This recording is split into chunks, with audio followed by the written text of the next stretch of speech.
তুমি বলেছিলে পৃথিবীর সবকিছু বদলে গেলেও তুমি কখনো বদলাবে না। সেই কথা বোকার মতো বিশ্বাস করেছিলাম আমি। আজ পৃথিবী ঠিকই আছে, শুধু বদলে গেছো তুমি। কেউ কারোর জন্য মরে না, সবাই ঠিকই বেঁচে থাকে, শুধু মরে যায় ভালোবাসা আর কিছু স্বপ্ন। সেই সবসময় বেশি কষ্ট দেয়, যে সবসময় বলতো তুমি কষ্ট পেলে আমার পৃথিবী অন্ধকার হয়ে যায়। পৃথিবীতে কঠিন বলতে যদি কিছু থেকে থাকে সেটা হলো মানুষ চেনা। তাই দেখবে সর্বদা আমরা ভুল মানুষের সঙ্গেই প্রেমে পড়ি বেশি। আত্মহত্যা মহাপাপ, তাই বেঁচে আছে হাজারো জীবন্ত লাশ। পৃথিবীতে সবচেয়ে নরম জিনিস হচ্ছে মানুষের মন, যেটা ভাঙতে কোনো পাথর বা হাতুড়ের প্রয়োজন পড়ে না। শুধুমাত্র মুখের কয়েকটি অবহেলিত কথাই যথেষ্ট। তোমাকে ভালোবেসে আমি হেরে যাইনি। সত্যিকারের ভালোবাসায় যে কষ্ট আছে শুধু তার প্রমাণ পেয়েছি। একটা কালো মেয়ে আর একটা পকেট খালি ছেলেই বোঝে যে বাস্তবতা কি জিনিস। পকেট খালি দেখেও বেকার ছেলেটার পাশে যে মেয়েটা থাকে, সাফল্যের পর সেই মেয়েটাই একমাত্র তার স্ত্রী হওয়ার যোগ্য রাখে। সময়ের সাথে সাথে রাগ অভিমান হয়তো কমে যায়, কিন্তু কারো দেওয়া আঘাতের দাগগুলো ঠিকই রয়ে যায়। মনে রাখবে, সবাই কিন্তু শখের বশে কেউ রাত জাগে না। আসলে বুকের ভেতর পুষে রাখা কষ্টগুলো মানুষকে ঘুমোতে দেয় না। পরিবারের চাপে বা পরিবারের ভয়ে কোনোদিন ভালোবাসার মানুষটাকে ছেড়ে যাবে না। পরিবার আজ নয়তো কাল ঠিকই মেনে নেবে, কিন্তু যাকে ছেড়ে চলে যাবে তার চোখের পানি কোনোদিনও তোমাকে সুখী হতে দেবে না। হয়তো আবেগ কষ্টগুলো একদিন মুছে যাবে, কিন্তু স্মৃতি নিয়ে বেঁচে থাকতে হবে তাকে সারা জীবন। তোমার জীবনের সবচেয়ে বড় কষ্টটাই একদিন তোমার সবচেয়ে বড় শক্তি হয়ে দাঁড়াবে। মানুষ চাইলে যদি সবকিছু পেয়ে যেত তাহলে অপেক্ষার কোনো মূল্য থাকতো না। আর মানুষ চাইলে যদি ভুলে যেতে পারতো তাহলে স্মৃতির কোনো মূল্য থাকতো না। একদিন ব্যথা অর্থকে বলল, তুমি কত ভাগ্যবান যে সবাই তোমাকে পাওয়ার চেষ্টা করে, আর আমি কত অভাগা, দেখো সবাই আমার কাছ থেকে দূরে চলে যাওয়ার চেষ্টা করে। অর্থ বলল, আরে ভাগ্যবান তো তুমি, তোমাকে পেলে সবাই নিজের লোকের কথা মনে করে। অভাগা তো আমি, আমাকে পেয়ে সবাই নিজের লোকের কথা ভুলে যায়। যখন কারোর প্রতি ভালোবাসা বেশি হয়ে যায় তখন সেই ভালোবাসা সুখের চেয়েও দুঃখ বেশি দেয়। কাউকে কষ্ট দিলে তোমাকেও কষ্ট পেতে হবে, সেটা আজ হোক অথবা কাল। কাউকে বিশ্বাস করার আগে ভেবে নেওয়া উচিত যে সেই বিশ্বাসের যোগ্য কিনা সে। ভালোবাসা মানে শুধু একে অপরের প্রতি আকর্ষণই না, ভালোবাসা মানে একে অপরকে সম্মান করা। কেউ কারোর জন্য মরে না, সবাই ঠিকই বেঁচে যায়, শুধু মরে যায় ভালোবাসা আর কিছু স্বপ্নরা।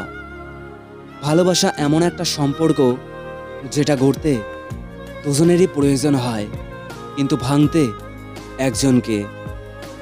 মানুষের অতীত পরিবর্তন করা যায় না, কিন্তু ভবিষ্যৎ সুন্দর করে সাজানো যায়। ভালোবাসা যা দেয় তার চেয়ে অনেক বেশি কিছু কেড়ে নিয়ে যায়।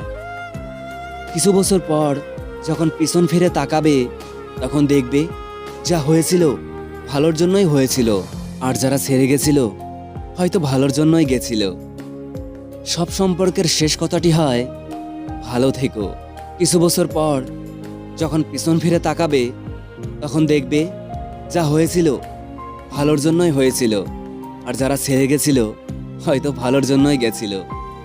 সব সম্পর্কের শেষ কথাটি হয় ভালো থেকো। চেহারা দেখে পছন্দ করা হলো ভালো লাগা, আর মন দেখে পছন্দ করা হলো ভালোবাসা। একটি ভালোবাসা বেঁচে থাকে পরস্পরের প্রতি বিশ্বাস ও ভরসার মাধ্যমে। একটি চরম সত্য বাস্তব কথা শুনতে চান? ছেড়ে যেও না বলা মানুষগুলোই একসময় নিজেরাই সবার আগে ছেড়ে যায়। দিন দিন যত বড় হচ্ছি মনে হচ্ছে যেন আনন্দগুলো ততই দূরে হারিয়ে যাচ্ছে। পৃথিবীতে কঠিন বলতে যদি কিছু থেকে থাকে সেটা হলো মানুষ চেনা। তাই দেখবে সর্বদা আমরা ভুল মানুষের সঙ্গেই প্রেমে পড়ি বেশি। চোখের জল এনে দেওয়ার জন্য মানুষ পেয়েছি ঠিকই, কিন্তু মুছে দেওয়ার জন্য আজও কাউকে পেলাম না। প্রতিদিন মানুষই চায় তার ভেঙে যাওয়া সম্পর্কটাকে ভুলে থাকতে, কিন্তু শত চেষ্টার পরেও তা সম্ভব হয় না। যে তোমাকে সত্যিকারের ভালোবাসবে সে তোমার সাথে তিনটি পাগলামি করতে বাধ্য হবে। এক, সে তোমার উপর মারাত্মক পরিমাণে প্রচুর পরিমাণে অধিকার খাটাবে। দুই, তুমি যতই ব্যস্ত থাকো না কেন সে তোমার সাথে কথা বলার জন্য মরিয়া হয়ে তোমাকে বারবার জ্বালাতন করবে। আর তিন নম্বর, আপনি যাই করুন না কেন আপনাকে কখনো অন্য ছেলে মেয়েদের সাথে কথা বলতে দেবে না। যদি আপনি ছেলে হন তাহলে মেয়ের সাথে, যদি আপনি মেয়ে হন তাহলে ছেলের সাথে।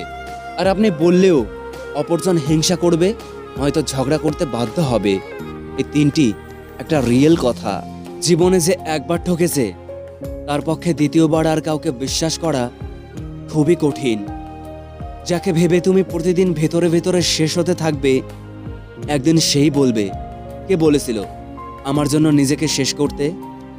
কাউকে সহজে আপন করা যায় না, আবার কেউ আপন হয়ে গেলেও জোর করেও তাকে হর করা যায় না। মনে রেখো, পরিবারের জন্য যে তোমাকে ছেড়ে দেয় সে কখনোই তোমাকে ভালোবাসেনি। বিশ্বাস করতে কষ্ট হলেও এটাই যে সত্য, যে তোমার জন্য এই পৃথিবীতে এসেছে তাকে পাওয়ার জন্য তোমাকে কষ্ট করতে হবে না। শুধু অপেক্ষা করো, সঠিক সময় একদিন তোমাদের দুজনকে ঠিকই মিলিয়ে দেবে। সময় নেই, এই কথাটা আসলে ভুল। সময় সবারই আছে। কেউ যদি চায় হাজারো ব্যস্ততার মাঝেও সে সময় ঠিকই বের করতে পারবে। ব্যাপারটা আসলে সময়ের সাথে না, প্রায়োরিটির সাথে সম্পর্কিত। আপনাকে বলা হচ্ছে সরি, সময় পাইনি তাই রিপ্লাই করতে পারেনি, অথচ অন্য কোথাও অডেল সময় তার জন্য বরাদ্দ ছিল। আপনি সময় পাননি, ব্যাপারটা আসলে তা না। আসলে আপনি সম্পর্কিত প্রায়োরিটি পান না। রাগ অভিমান সেই মানুষটার উপরেই করা উচিত যে মানুষটা তোমার রাগ অভিমানের মূল্যটা দিতে জানে। যতই চ্যাটিং আর ডেটিং করো না কেন, আসল সেটিং তো উপরওয়ালার হাতে। দিন যেমন সর্বদা রাতের সাথে বদলায়, মানুষও তেমনি প্রয়োজন ও সময়ের সাথে বদলায়। এটাই বাস্তব। এই নিষ্ঠুর পৃথিবীতে একটু স্বার্থপর না হলে বেঁচে থাকাটা খুব কষ্টের হবে। ক্যামেরা দিয়ে মানুষের ছবিটা তোলা যায়, কিন্তু চরিত্রটা নয়। জীবনের ছোট বড় সকলকে সম্মান গুরুত্ব দেওয়া উচিত, কেননা তুচ্ছ ক্ষুদ্র সূচ যেখানে কাজ করে, বিশাল দাম্ভিক তলোয়ারও সেখানে অচল। সম্পর্ক টিকিয়ে রাখতে হলে নিজেকে মানিয়ে নিয়ে চলতে হয়, এটা ঠিক কথা। কিন্তু যদি সবসময় তোমাকেই বারবার মানিয়ে চলতে হয় তাহলে সে সম্পর্ক থেকে বেরিয়ে আসাই ভালো। যে সবার বেলায় থাকে সবশেষে তার বেলায় কেউ থাকে না। বড় বড় ডিগ্রি অর্জন করে কি হবে, মন আর বিবেকটা যদি অশিক্ষিত থাকে? মানুষ যেন অনেকটা দিগন্তের মতো।